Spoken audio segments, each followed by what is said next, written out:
에스겔 13장 17절에서 23절입니다. 여러분들 세상 참 복잡하죠. 미국발 관세 폭탄이 지금 많은 뉴스에 의하면 오히려 이제 미국 소비자에게 되돌아올 것이다 라는 이야기가 있습니다. 그러니까 관세를 부과하면 수입업자가 관세를 내는데 그만큼 가격이 높아져 가지고요, 결국 소비자가 이제 그것들을 지불해야 되는 상황이 됩니다. 그렇다고 또 안 할 수도 없는 또 자국 산업보호 측면에서는 이게 아주 핀셋으로 정교하게 진행이 돼야 되는데 그냥 참 복잡합니다. 뭐 하나로 이야기할 수 없는 이제 시대를 살아가고 있습니다. 방금 얘기한 경제뿐만 아니라 정치도 가면 갈수록 양극화로 되어가고 있고 또 미래에 대한 불안도 굉장히 높아져 가고 있습니다. 그러니까 너무 상투적인 표현이긴 하지만 한치 앞도 저희가 내다보기 어려운 시대를 살아가고 있는 것이 세상의 현실입니다. 우리의 현실이라고까지 우리가 덮지 않고 그것이 세상의 현실입니다. 그래서 사람들은 마음 한켠에 이런 생각을 합니다. 누가 좀 제대로 알려줬으면 좋겠다. 하나님, 그러면 이 시대에 내가 뭘 해야 됩니까? 그리고 이 길이 정말 맞습니까? 이 직업과 이 진로와 내가 걸어가야 되는 이 방향이 맞습니까? 라는 질문을 참 많이 하는 것 같아요. 저도 목회 정말 맞습니까? 내년도 비전 이것이 맞습니까? 그리고 주님께서 부르시는 이 DMV 지역과 노던 버지니아의 하나님의 그 부르심이, 우리 교회를 향한 부르심이 이게 맞습니까? 계속 여쭙고 기도하고 간구하고 있습니다. 여러분들 확신을 원하고요, 그리고 누군가를 정확하게 말해주기를 원하고요, 그렇게 간구하고 있습니다. 근데 문제는 하나예요. 이제 뭐냐면 이게 누가 말하느냐이고 어디서부터 왔느냐입니다. 그러니까 그럴듯한 비전, 그럴듯한 계획, 뭐 저희의 생각들, 아이디어들 다 좋습니다. 근데 철저하게 저에게는 그런 마음이 들더라고요. 이제부터는, 아니 지금도 그래왔지만 더 세밀하게 이게 어디로부터 왔는가, 전혀 준비되지 않는 조급함에서 왔는가, 아니면 그냥 해야 되니까 우리가 숙제할 때도 그냥 막 하죠. 전날 그 숙제를 우리가 안심할 수 없어요. 꾸준히 묵상해 왔는가, 개인적으로 솔직해져야 될 것 같아요. 꾸준히 묵상해 왔는가, 꾸준히 계속 조망해 왔는가, 계속 설계해 왔는가, 그리고 제일 마지막 하나님께 계속 이것을 여쭈어 왔는가라는 거예요. 여러분들, 왜냐하면 오늘 어제 뭐가 문제냐면 2절에 보면 자기 마음대로 예언하는 자예요. 그리고 12절 자기 마음대로 예언하는 여자들입니다. 깊이 고민하고 기도하고 간구하지 않다가 막판에 시간이 되니까 그냥 자기 마음대로 이야기해버리고 그냥 계획해버리고 결단해버리고 추진해버리는 경우도 사실 많았습니다. 그 표현의 화려함이나 표현의 또 사람들의 그 설득 유무에 따라 그냥 그것이 그냥 지나가 버렸어요. 근데 그렇게 하면 안 되겠다라는 생각이 계속 듭니다. 여러분들, 우리 안에도 자기 마음에서 시작된 신앙 분명히 있습니다. 자기 마음에서 시작된 신앙. 겉은 거룩한데, 그리고 열정도 있는데, 아이디어도 있는데, 속은 욕망과 불안과 두려움과 그 모든 것으로 뒤섞인 신앙입니다. 자, 이제 좀 살펴보려고 하는데, 오늘 본문에서 그 거짓 예언이라고 하는 이 부분은 결국 어떤 수단을 만들고 어떤 목적을 따라가며 어떤 결과를 낳는지 오늘 본문에서 좀 묵상이 되었습니다. 뭐라고요?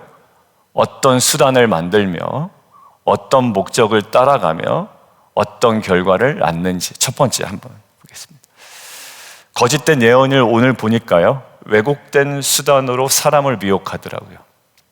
말에 그치지 않고요, 왜곡된 수단을 만들어요. 자, 이 여자들의 문제는요, 자기 마음대로 예언하는 거였죠. 성경이 오늘 분명히 얘기합니다. 이 여자들의 진짜 문제가 자기 마음대로 예언하는 거야. 그런데 여기에 끝이 아닙니다. 18절 보면 이들에게 보여지는 어제와는 다른 독특함이 있다고 그랬잖아요. 그게 바로 손목마다 부적을 꿰어매고 키가 큰 자나 작은 자의 머리를 위하여 무엇을 만드는? 수건을 만들어 사람을 미혹하는데 이 여자들의 어제 본 분과 다른 특징이 있죠.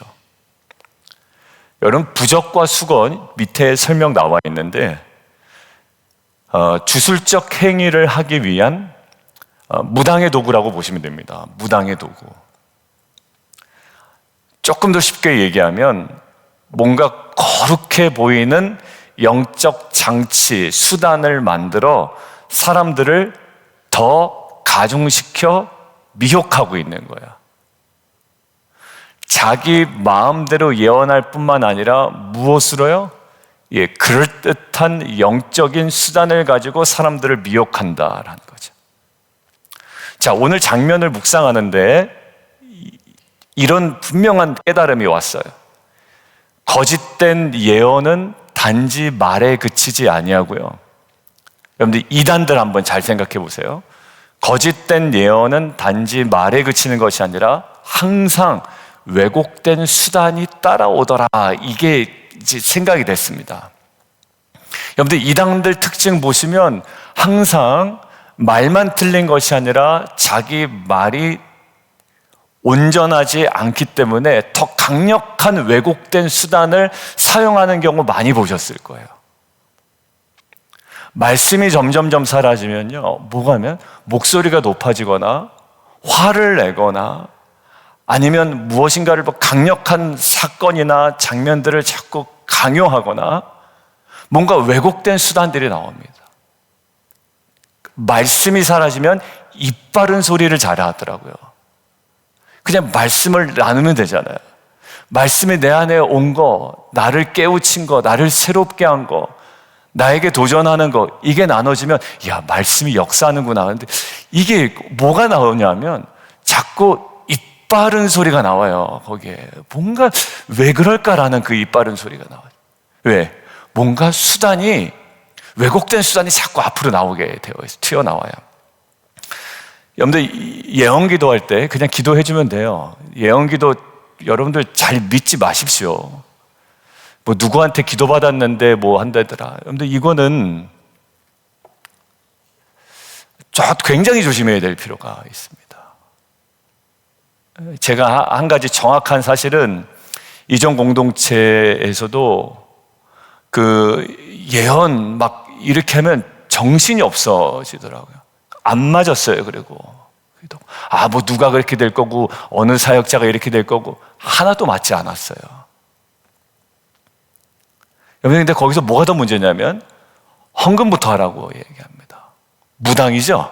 네, 무당이에요. 그러면 여러분들 이 지역에 제가 있었던 교회 말고 다른 교회 예언 기도하시는 분 들여놨다가 완전히 어려워진 교회가 있습니다. 처음엔 좋았죠. 기도 받으러 가자 뭐 이래가지고요. 그런데 거기 교회 엄청 어려워졌었습니다. 여러분들 어떤 공동체에서는 성경보다 누군가의 말이나 꿈이나 계시가 더 위에 있어져 버려요. 그런데 사도행전 19장 보면 뭐가 있냐면 바울이 사용했던 손수건이나 앞치마를 사람들이 가져다가 병든 자에게 얹으니까 병이 떠나고 귀신이 나갔다 이렇게 되죠. 그러니까 이거 가만히 내버려두면 어떻게 되는지 아세요? 이제 바울의 말보다, 바울이 전하려는 복음보다 뭐가 더요? 손수건이나 앞치마가 이제 왜곡된 수단이 되어버립니다. 여러분들 정말 하나님의 특별한 은혜의 역사예요. 그런데 그 장면을 남기고 그걸 반복하거나 수건 자체에, 앞치마 자체에 능력이 있다라고 하는 순간 우리의 모든 신앙은요, 뭐예요? 왜곡된 신앙, 거짓 예언, 거짓 신앙이 될 수 있다라는 거예요. 하나님은 바울의 수건을 사용한 것이지 수건 자체에 능력이 있어서가 아닙니다. 우리는 신앙을 하면 할수록 본질이 아닌 도구에 집착해요. 그러니까 본질인 예수 그리스도께 가야 되는데 정치 논리에 붙잡혀 있거나 이념에 붙잡혀 있거나 좌니 우니 이 쓸데없는 이 이념에 붙잡혀 있으면 복음이라는 본질에 우리가 못 갑니다. 하나님은 오늘 우리에게 말씀하시는 거예요. 그 수건을 벗겨내겠다. 아니, 벗겨내라 라는 거예요. 그리고 부적을 끊어내겠다. 아니요, 끊어내라. 어떤 분은 어떤 목사님만 이렇게 또 붙잡고 계세요. 어떤 목사님. 저를 포함해서 막 어느 목사님 설교, 어느 목사님이 이렇게 얘기했는데, 어느 목사님하고 복음에 열정 있는데 다른 목사는 없고 막 이러면서 이제 그게 어때요? 왜곡된 수단이 되어버립니다. 그 인물이. 여러분들, 그런 의미에서 빛과 소금 공동체는 저를 포함한 그 어떠한 사역자도 목회자도 그 부적과 수건 같은 존재로 상징되어지는 교회가 되어지지 않으면 좋겠습니다. 그러니까 각자가 어디로 가요? 그냥 말씀 앞으로 가셔야 돼요. 그리고 거기서 나오는 말씀에 근거한 우리가 말씀이 나눠지면 됩니다. 회의를 하던 뭐를 하건. 여러분들, 저는 그래서 이 빛과 소금 공동체가 뭐 이상한 소리 하는 공동체가 아닌 말씀 중심의 코이노니아로 세워져가는 공동체이기 때문에 감사합니다. 제가 어제 저녁에 이렇게 좀 걷다가 날씨가 너무 시원하더라고요. 저녁에 그 주변을 걷다가 내가 미국에 있구나, 이 생각을 다시 한번 생각을 하게 됐어요. 한국에 있었으면 되게 복잡할 텐데 지하철 타도 복잡하고 저녁에 가도 막 네온 사인이 있고, 뭐 지금은 어떤지 모르겠지만 아무도 나에게 술 먹자는 사람 없고 아무도 나에게 저녁 시간에 강요하는 사람 없어요. 신방과 제가 성경 공부 외에는. 그러니까 이게 참 하나님을 만나기 좋은 땅이구나라는 생각이 들더라고요. 여러분들, 가장 본질적인 것에 집중하기 쉬운 거예요. 그리고 저는 어떤 분 이야기를 가만히 들어보면 조금 위험하겠다라는 생각을 합니다. 여러분들, 이 이야기 잘 들으세요. 물론 이제 저를 두고 얘기하는 건 아닌데 어떤 목사님 두고 얘기하면서 그 목사님이 영해를 잘한다. 도대체 뭔가요 그게? 요한계시록을 해석하는데 영해를 잘한대요. 다른 목사님하고 다르대. 여러분들, 그런 거 없습니다. 기독교 역사에 있어서 여러분들 해석의 기준이나 명확한 것들 있기 때문에 신학이라는 게 있는 거예요. 거기서 벗어나면 이단인 겁니다. 그러면서 그 목사님이 항상 이 성도들을 어떻게 가스라이팅 하냐면, 여러분들, 그 기존의 요한계시록 해석은 다 틀렸습니다. 제가 하나님께 직접 받은 겁니다. 여러분들, 이런 식으로 이야기하면요, 그 또 밑에 있는 성도들이 진짜 착하신 거예요. 야, 우리 목사님이 영적인 설교를 잘하셔. 여러분들, 영적인 설교를 해야 되는데 영적인 설교라는 게 남들이 해석하지 않은 이상한 해석을 하면 영적인 설교라고 해석하는 거예요. 여러분들, 다 왜곡된 수단이에요. 여러분들, 추정하지 마십시오. 정말 따라가려면 예수 그리스도 앞에 따라가고 주님 따라가고 주님 순종하고 주님 붙잡으세요. 충분히 주님께서 말씀하세요. 너 그러면 안 된다. 너 거기에 네가 가지고 있는 패턴에서 좀 깨고 나와라. 말씀 충분히 하실 수 있는 분이고 우리를 이끌어 주실 수 있는 분이에요. 거짓 예언의 특징 뭐라고요? 왜곡된 수단을 만들어요. 저와 여러분 안에 부적과 수건과 같은 존재나 대상이나 어떤 그런 수단이 있다면 과감히 끊어내고 벗어내고 주 앞으로 나아가는 저 여러분 되기를 주님의 이름으로 축원합니다. 영해, 그리고 그 사람을 막 높이고, 여러분들, 옳지 않아요. 항상 사람은 실수할 수 있고 목회자도 연약한 존재이며 정말 죄인에 불과한 거예요. 두 번째요, 거짓된 예언의 특징을 보니까요, 타락한 목적을 따라가더라고요. 그러니까 동기 부분에서 완전 달라요. 왜 그럴까요? 19절 한번 보세요.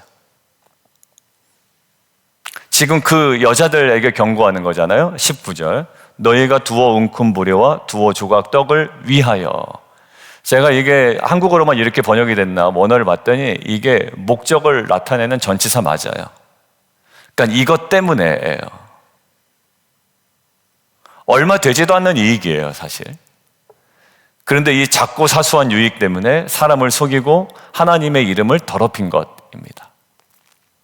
이게 무서운 거예요. 하나님 뜻보다 자기의 이익에 앞설 때, 즉 뭐예요? 타락한 목적을 따라갈 때 진리는 쉽게 왜곡이 되더라는 거예요. 그리고 자신의 섬김, 잘 들으세요?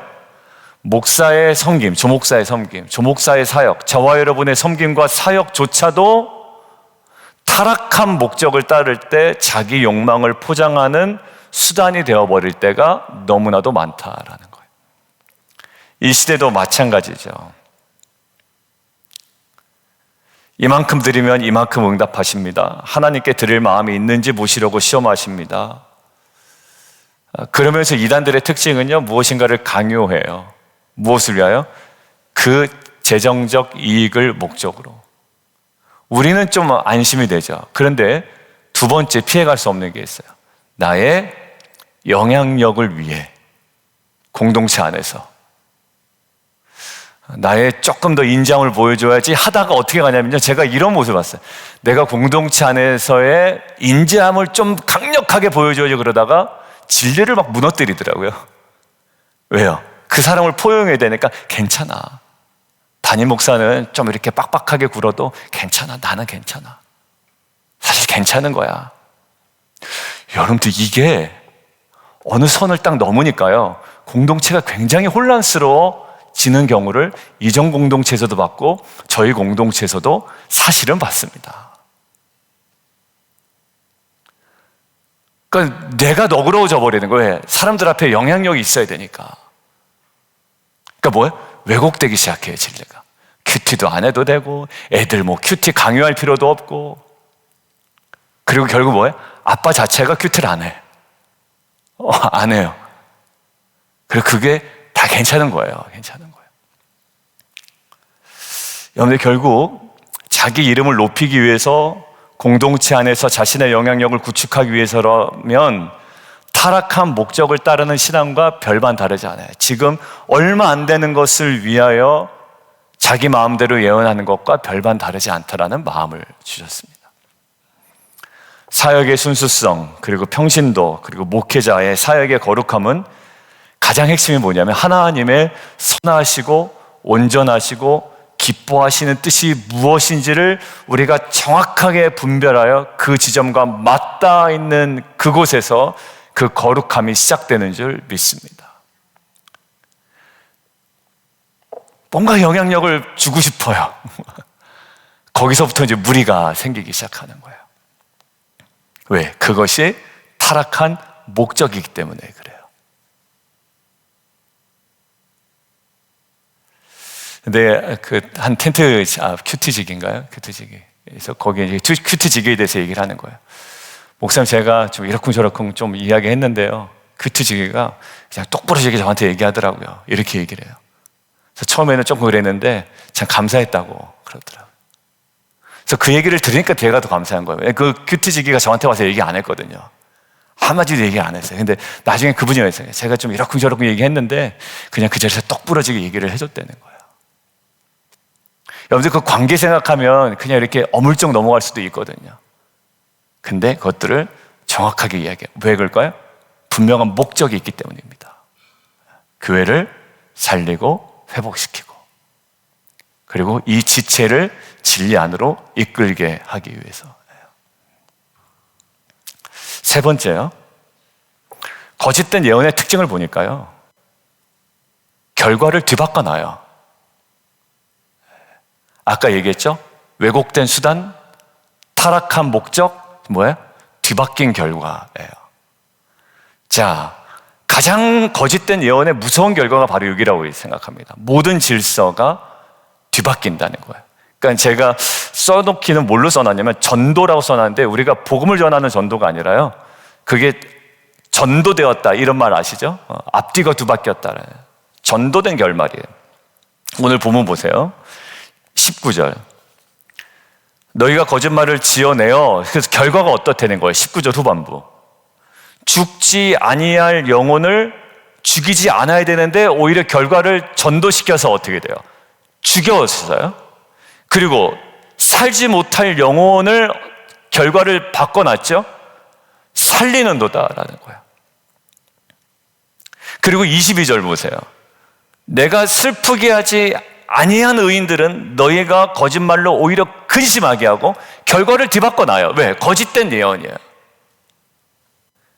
악인의 손을 오히려 이게 잘못됐구나 라고 민망해야 되는 악인들을 어떻게 해요? 더 자신감 있게 만들어 버렸어요. 예를 들면 큐티를 못하면 아예 못했구나라고 오히려 좀 속상해야 되는데, 그걸 오히려 그래 안 할 수도 있지 이렇게 만들어놨다는 얘기예요. 그러니까 결과를 완전 전도해놨다. 자, 오늘 흐름 잘 보십시오. 거짓된 예언은 왜곡된 수단을 만들어요. 저 목사님 최고고 영해라는 거 없습니다. 진짜 그런 거 없어요. 자기만 독특한 해석한다는 그 목사님들은 조심하셔야 됩니다. 두 번째요, 타락한 목적이요. 세 번째, 결과를 싹 바꿔놓죠.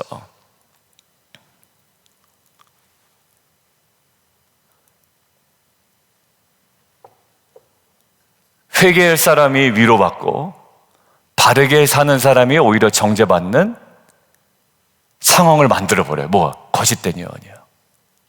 여러분 공동체에 보십시오. 거짓이 막 공동체 안에 파고 들어올 때 뭔지 아세요? 우리가 그동안에 맞다고 생각하는 것이 오히려 의기소침하게 돼요. 큐티해야지. 아니 무슨 큐티야.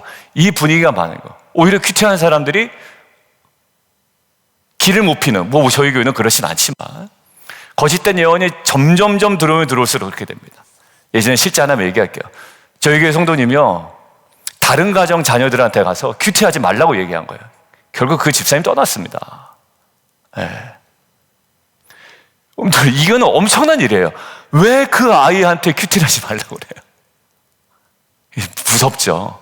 그러니까 자기가 뭘 얘기하는지도 모르는 거예요. 진리를 얘기할 때 어떻게 바뀌냐면, 결과가 진리를 얘기하면 참 사람은 예민하네 이렇게 얘기해요. 그리고 죄를 드러내잖아요. 그러면 정죄하지 마 이제 이런 분위기가 되는 거예요. 근데 반대로 제가 오히려 세상과 적당히 타협을 해버리잖아요. 그럼 어떤 분위기가 되냐면, 목사님 참 지혜롭다, 균형 잡혔네 이렇게 얘기를 듣는 분위기가 된다는 게 뭐예요?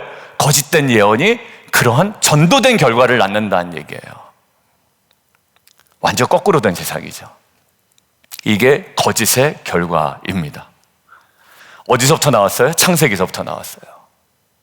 여러분들 창세기에 먹지 마라, 먹으면 큰일 나는 분위기가 돼야 되는데요, 여러분들 사단이 거짓으로 싹 들어오니까 어떤 분위기가 돼요? 먹어도 된다는 분위기로 완전 싹 바뀌죠. 이게 무섭습니다. 여러분들 그래서요, 텐트직이나 큐티직이나 사역의 팀장이나 리더들은 그 분위기 앞에 진리가 무너지지 않도록 딱 파수꾼으로 서야 되는. 왜? 그거에 분위기 전도되기 쉽습니다, 여러분들. 그리고 그 가정이요, 그래서 큐티 안 시키기로 결정했어요. 그러다 다시 회복됐습니다. 잘하고 있어요. 여러분들 그 과정에 얼마나 많은 아픔이 있었는지 몰라요. 여러분들 하나님의 질서가 전도되는 것, 교회 질서가 무너지는 것, 여러분들 이사야 선지자도 이렇게 얘기합니다. 악을 선하다고 하고 선을 악하다고 하는 자는 뭐 있습니다? 화 있을진저라는 거예요. 이런 전도된 결과가요, 개인을 병들게 하고 공동체를 무너뜨리고 무엇보다 하나님의 이름을 굉장히 오해하게 만드는 결과를 낳게 합니다. 여러분들 거짓은요, 항상 모양이 괜찮아 보여요. 근사해요. 균형 잡혀 보이고요, 그냥 좀 이 타협하는 모습들이 좀 때로는 더 멋져 보일 수도 있습니다. 그러나 말씀이 선이라고 하면 그냥 선이고요, 말씀이 악이라고 하면 악인 줄 알아먹는 저와 여러분 되면 좋겠습니다. 그래서 그 기준을 내 마음이 아니라 하나님의 마음에 두고 생명 있고 하나님이 계시는 그 진리의 편에 서서 가정과 공동체의 질서를 회복해 나가는 저와 여러분 되기를 주님의 이름으로 축원드립니다. 마지막 결론만 맺고 오늘 기도하죠. 거짓된 예언은요, 왜곡된 수단을 만들어요. 그리고 우리로 하여금 타락한 목적을 따라가게 하고요, 결정적으로 사람과 공동체를 완전히 무질서하게 무너뜨리는 전도된 결과를 낳게 합니다. 근데 하나님 오늘 말씀하시죠. 내가 그 수건을 찢겠다. 저는 여기서 아멘 했습니다. 하나님 다 찢어주십시오. 그리고 그 부적 끊어주십시오. 우리가 왜곡되게 신앙했던 어떤 목회자나 어떤 신앙적 수단조차도 하나님 다 끊어주십시오. 오직 주님을 따라가게 하시고 말씀에 더 깊이 들어가게 하시고 거짓에서 진리로 조작된 믿음에서 정직한 신앙으로 더 깊이 나아가는 빛과 소금 공동체 되게 해주십시오. 그래서 진리를 위해 우리는 부름받은 사람이지 조목사를 위해서 빛과 소금 교회를 위해서가 아니라 이 진리를 위해서 부름받은 저와 여러분들이 이제 세상에 무릎 꿇는 것이 아니라 말씀 앞에 무릎 꿇고 그 믿음으로 오늘 하루를 다시 시작하는 저 여러분 되기를 주님의 이름으로 축원합니다. 함께 기도하겠습니다. 오늘 말씀은 분명하게 보여주죠. 거짓은요, 자기 마음에서 시작돼요. 그러니까 자기 마음대로 해석합니다. 제가 어처구니가 없었어요. 어떤 목사님이 요한계시록 그동안의 모든 학자들의 해석은 다 틀렸다는 거예요. 자기만 맞다는 거예요. 그 사람은 정확하게 틀린 분입니다. 세상에 그런 건 없어요. 역사 가운데 하나님께서 많은 분들을 위해서 남겨놓으시고 정통신학이라는 것을 만들어 놓은 이유가 있습니다. 그래서 신학을 배우는 건데 제가 깜짝 놀랐습니다. 여러분들, 왜곡된 수단을 만들어요. 자기를 왜곡된 수단화시켜요. 자기 중심으로 말씀을 보기를 원하는 거예요. 그렇지 않아요. 그리고 타락한 목적을 향하게 해요. 하나님의 질서를 완전히 무너뜨려요. 여러분들, 우리가 함께 기도할 것은 바로 그 왜곡된 수단을 끊어내는 결단입니다. 그리고 타락한 목적을 따라갔던 우리의 마음을 회개하는 시간이고요. 그리고 무너진 질서를 회복하기 위해 다시 하나님의 말씀 앞에 무릎 꿇는 기도가 우리 안에 있기를 원합니다. 하나님, 감춰있던 수건이 벗겨지게 도와주시고 말씀이 다시 중심이 되는 믿음이 회복될 수 있도록 인도하여 주시고 왜곡과 위선이 벗어지고 정직하게 하나님 앞에 설 수 있는 하나님 빛과 소금 공동체 되게 도와주십시오. 우리 주님 이름 한번 부르고 함께 기도합니다.